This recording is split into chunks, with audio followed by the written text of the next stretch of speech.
Buff Nation, what up? BWB, my bandwagon Buffs, where y'all at? What up? It's your man's Harry Billion. I'm back with another one, guys. So you guys know I'm pretty transparent on this channel. I'll let y'all know I don't know that much about college football. There's a lot of things being thrown at me very fast. This channel is going much faster. I can barely keep up. But I love the challenge. I'm going to keep bringing that heat for the community.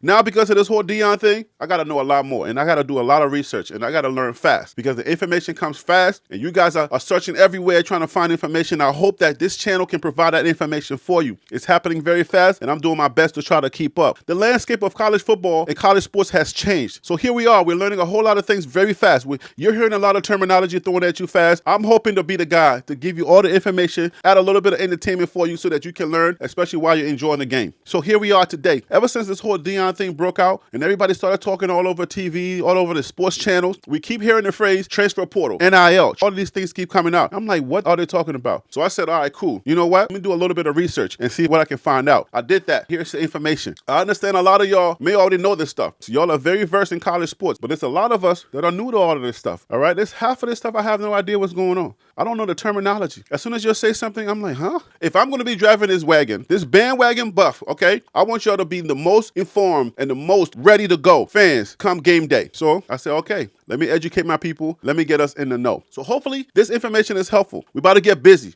But before I jump into this video, you already know what to do. I'm only on 2 platforms. I'm on TikTok, press follow and the little heart button. On YouTube, you press the subscribe button and a little thumbs up. And most importantly, you got to comment. It's the comment that's making us grow so fast. Because now we have YouTube's attention. We're getting a lot of traffic, guys. And YouTube is sending me notifications, letting me know how fast my channel is growing. You guys are doing a great job. So the comments are very important. I really appreciate you. Let's get to work. What exactly is the transfer portal and what is it for and what does it do? You keep hearing it. Transfer portal. Or this person jumped in the transfer portal. That person jumped in the transfer portal. When did it get started and who started it? Let's find out right now. So the transfer portal was born on October 15th, 2018 by the National Collegiate Athletic Association, better known as the NCAA. Not to be confused with the NAACP. A lot of us are coming from HBCUs. We're used to NAACP. Not that. NCAA, totally different. That's a whole nother body. Don't catch a body, if you understand what I'm saying. The transfer portal is an application database to manage and facilitate the process for student athletes seeking to transfer between schools. All right, so simply put, the transfer portal is a database to help student athletes declare their free agency. That's it. So a free agent is just that. That means you're free to go. You now have the right. You're no longer under contract. You have the right to take your business or your services to another team or to another school. In professional sports, once an athlete is under contract, no other teams or coaches are allowed to talk to that athlete about joining their team. It's a violation that comes with heavy fines or even suspension. In college sports, if a student athlete's name is not entered into that transfer portal, they are considered under contract and no other schools or coaches are allowed to speak to that student about transferring to their school. We've all heard about Kevin Durant, LeBron James, James Harden, or even Kyrie Irving, all of them asking to be transferred to different teams. In professional sports, once their transfer is complete, they can now just go to their team, suit up, and play the next day. Whether you know their playbook or whatever, you can suit up and you can start playing. That's how it happens in professional sports. That was not the case in college sports. If a student athlete was to transfer to another school prior to April 2021, they would have had to sit out for a whole year before they can play for that new school. But the rules have changed. The transfer portal became very sexy and very popular because of this rule change. The NCAA eliminated a rule in April of 2021 that required transfer to sit out for a whole year at their new university. If a student athlete is not happy with their current school or their situation and they are eligible, now there's an emphasis on eligibility because these are students that we're dealing with. The student has to be academically eligible. So even though all these students are jumping in the transfer portal and Deion is snatching them up and signing them, and Arizona State, which is number 1 in the transfer portal, snatching them up and signing them, even though all of that is happening, there's a lot of things going on in the background that you're not privy to. In college, you have to send over your transcript. How are your classes? Are you eligible? Do you have enough credits to transfer? When you transfer to a new college, if you had declared a major, do they have enough credits in the program that you're transferring to? Do you even have the program at that college that you're transferring to? There's a lot to unpack, guys. But just simply on the surface, when a college student transfers to a college,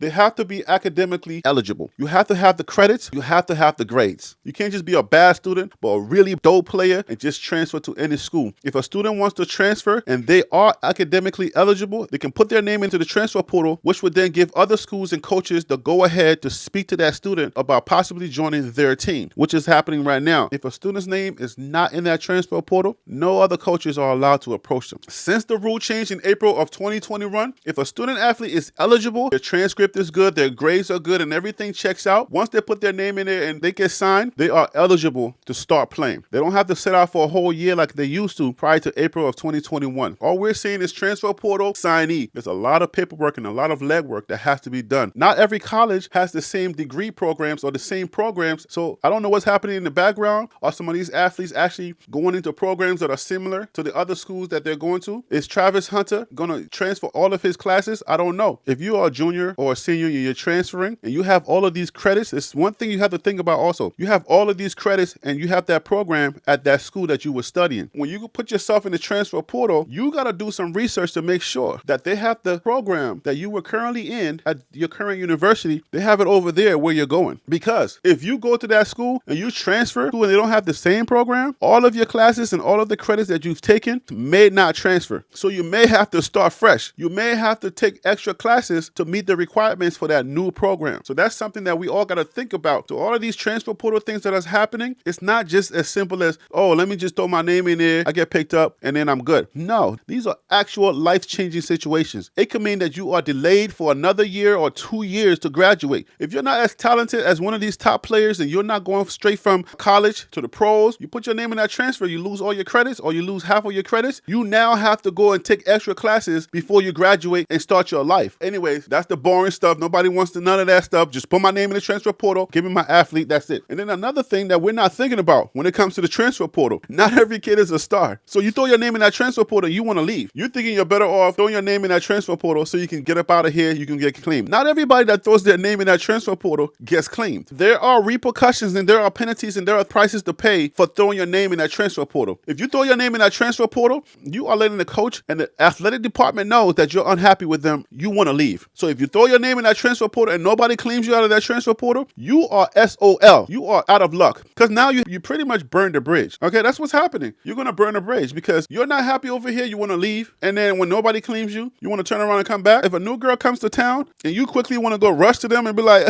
hey, baby. And they give you that look, they be like, excuse me. And then you go try to go run back to your old girlfriend. She'd be like, excuse me. So you're going to get caught in the middle. Nobody wants you. So now you're not going to be no athlete no more. Now you got to go back to class and go figure things out. Or you're either going to have to go join a baseball team. That's just a perspective I want us all to think about. That transfer portal, it's not as sexy as everybody think it is. Guys, lock this in. The transfer portal is a database to make it easier for the transaction to happen. Student athletes have the right to leave if they're not happy. In order for all of that to happen, you need some type of way to facilitate that. How did all of this come about? Let's take a little step back real quick so we can understand how the heck did we get to this transfer portal situation in the first place. I'm not sure if you guys remember, for years, high school and college students were not allowed to use their names or their likeness to sell anything or even not allowed to accept any money from anyone. This was a big situation like years ago until just recently, just recently. I am making this video on December 29th of 2022 and the rules for college students to be able to make a little bit of money off their own name just changed on June 30th of 2021. Just last year, the rules have changed. For years, stars like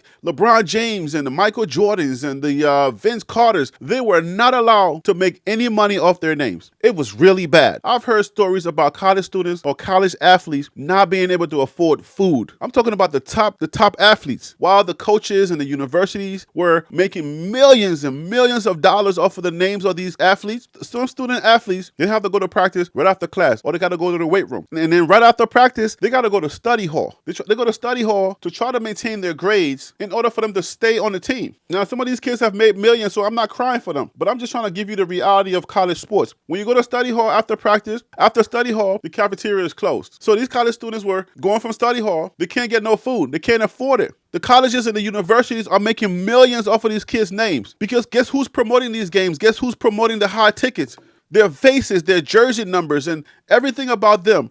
Their names are being used to promote the games, to help people to buy tickets. Colleges are making millions. Universities are making millions off of these kids. And here they are going to the study hall. When they get back from study hall, it's too late. The cafeteria is closed and they can't get no food. And they don't have enough money to go out and go buy some food outside. They have to go hungry. These stories were so many. I mean, there was endless of stories. There was so many stories, so many scandals of college athletes being treated poorly, cannot use their own image to make nothing, while everybody was making millions off of their their names. So the fight went on. People kept fighting and kept fighting and kept fighting. And then finally, there was a breakthrough and the rules had to change. That's how we get here. The rules have finally changed. Image and likeness, NIL. On June 30th, 2021, the NCAA Division I Board of Directors approved an interim name, image, and likeness policy. NIL means name, image, likeness. That's basically it. This new policy allows all NCAA Division I, Division II, and Division III student athletes to be compensated for their name, image, and likeness as of July 1st, 2021, regardless of whether their state has a name, image, likeness law in place or not. The NCAA name, image, likeness rules does not override state, college, university, or conference-specific NIL rules. This means that student athletes need to review the NIL rules in the state where their school is located and check with their athletic department for any school and conference-specific rules to understand what limitations they will have on their name, image, and likeness. So basically put, not every state and not every college or university have the same rules. So the rules are going to vary. So if you go into a college, if you are a student athlete putting your name in that transfer portal, before you and your family decide to put your name in that transfer portal, you better make sure you check that state to make sure that they don't have some type of weird rule that you can't make no money off of your name, because you will have a rude awakening. Don't be so happy. Do your research. This is what a booster is. We've all heard this name because of a lot of things that happen in sports. Boosters. What is a booster? The NCAA defines boosters as any third-party entity that promotes an athletic program, assists with recruiting, or assisting with providing benefits to recruits, enroll student athletes, or their family members. I don't know how old some of you guys are. The best story that I can remember in recent years is LeBron James when he was in high school. So when LeBron James was in high school, basically, there was one time where his name was really hot. Everybody was talking about him, and all of a sudden, he pops out with a Hummer. He's taking pictures of a Hummer. He says his mom gave it to him. They're living in the hood. Where you get the Hummer?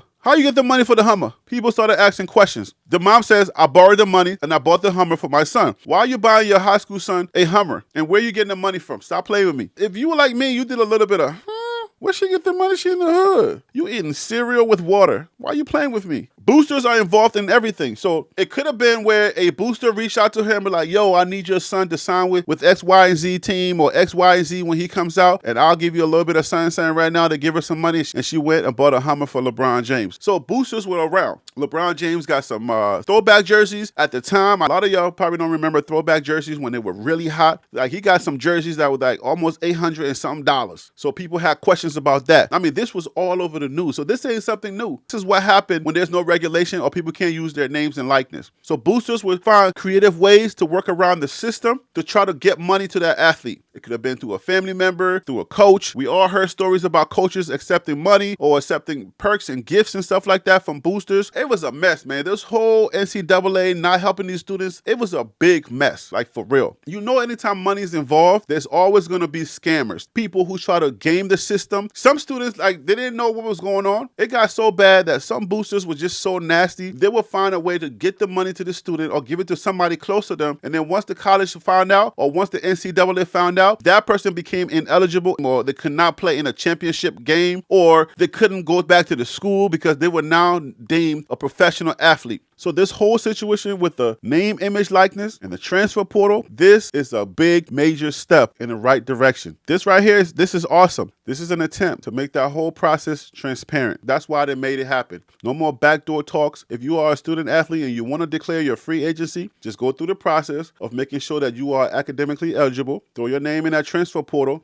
and hope for the best. So that's what it is, guys. That's why you're hearing transfer portal, you're hearing NIL, all right? That's the name, image, likeness. When you hear the amounts that they keep saying, like, oh, he got $1 million for his NIL, he got $750,000 for his NIL is going up. That's name, image, likeness. That's basically the opportunity that star athletes are now taking to make a little bit of living while they're studying. That's it. I'm not going hungry no more, all right? I'm not going to be eating oodles and noodles when I'm worth at least $1 million, all right? When I'm out there jumping up and down and catching the ball and making sure that my team is able to sell mad tickets because of my name, image, and my likeness, I'm not going hungry at night. I'm not coming from study hall and I'm going to be eating oodles and noodles. I'm not doing that. I'm eating steaks because I got the money. So guys, that's what's going on in college sports now.